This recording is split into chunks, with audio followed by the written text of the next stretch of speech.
potential lateral movements of a big earthquake are minimal compared with if you're down in the valley.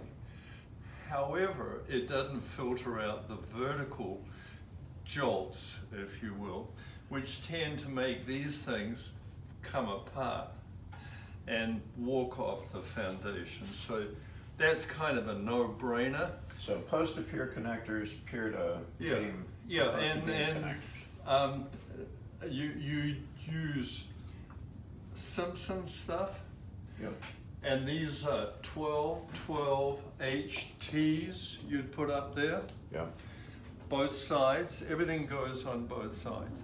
It's a type of bracket. Down here, you would use a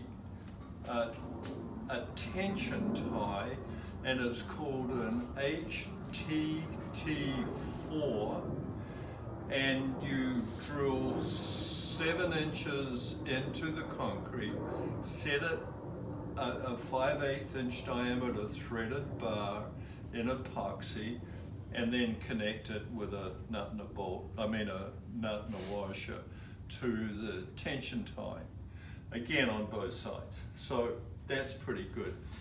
This thing here, I think you really need to put some up on the top there. You need to put some A35 clips to keep this thing there, and then there's a much smaller L connector that you'd want to put. Post caps is what you want to put there. I'm not sure I'd worry too much about that. It's only the stairs. Yeah. With this concrete here, this is what compelled us to call you in the first place. right. And the aggregates. Yeah, this concrete, it's got a very dull thud to it. If it's good concrete, it has a ring, more of a ring. So what you do is pull this out and put another footing in it. It's not a big deal because the framing is going across the building, and therefore the only real thing to be careful about is where this post is coming down. But again, you can just shore it, and it's easy peasy. I mean, put the shoring right on the slab, pull the foundation out, 8-inch wide stem, and an what is it? It's a 1-story building? Yeah. Yeah, so I would just put an 18-inch wide footing, L-shape, it's L-shape here. Yeah. And you put in anchor, 5/8 inch anchor bolts between the sill plate and the concrete at, 48 inches on center. So not many. And then the bottom and the footing, the base of the footing, you put 2 number 5s horizontally, and then you put number 3s at 15 inches on center, L guys going up the stem. All right. That's it. So this looks good to you. This doesn't need. No, and it's got bolts.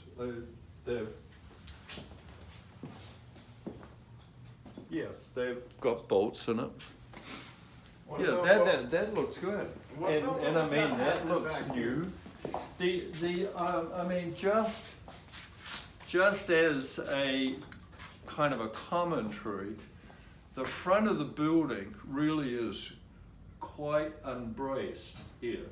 It is. You've got a great big hole, Right. You've got a door, you've got a little piece of nothing here, and you've got another hole there. Probably a good idea to put a plywood, Shear wall. 1/2-inch plywood shear wall on there, Yeah. and 8-penny at 4 inches on center edge nail, and put an HD5 hold down either end. So shear walling, maybe get rid of that door.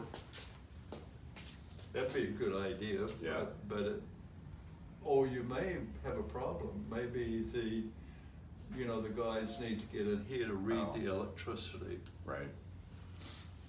You could actually put a Oh, hole. I got it. Yeah, and then, the building is really pretty small. Yeah. So while, in a much larger building, you'd be a bit concerned about having a shear wall somewhere in the middle of the building.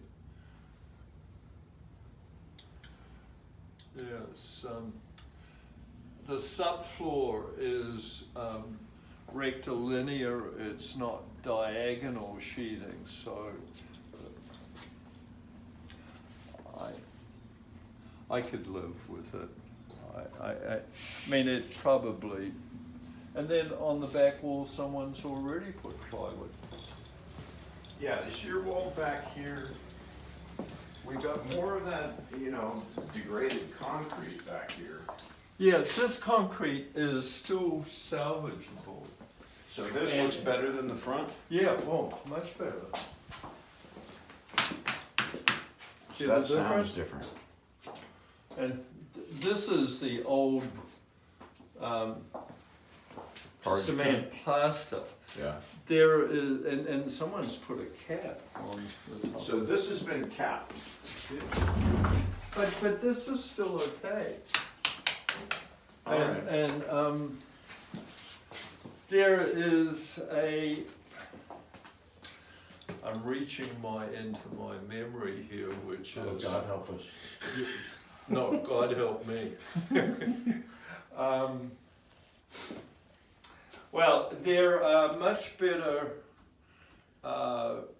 patented sealant plasters for this kind of thing right now. You see, this guy's, coming off. Right. And it's a little bit of bad stuff. Yeah, So there's actually improved parge coating now. yeah, yeah, All right.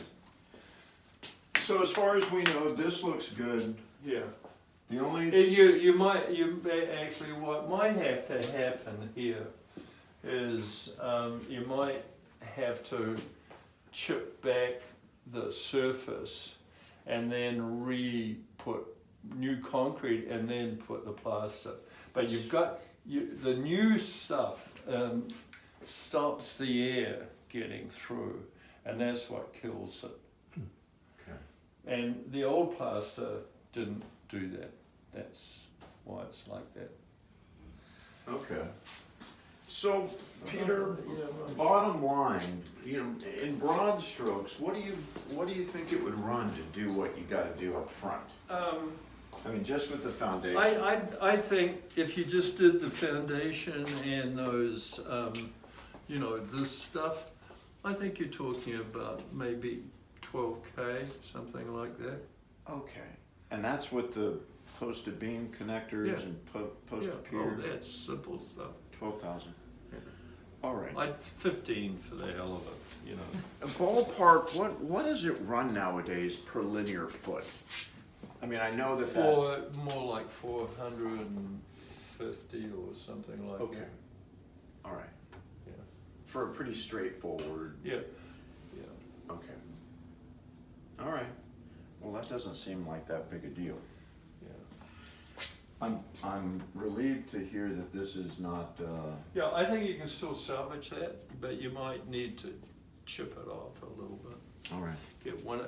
Get a rotor hammer on not full strength Right. and just. Oh my take God, my foundation. Rachel's eyes are lighting up. She's like, She's yeah. been really demoing about. Well, it's a little bit like when people want to, get a high pressure water spray and clean their shingles. Next minute they've cleaned out half the wood.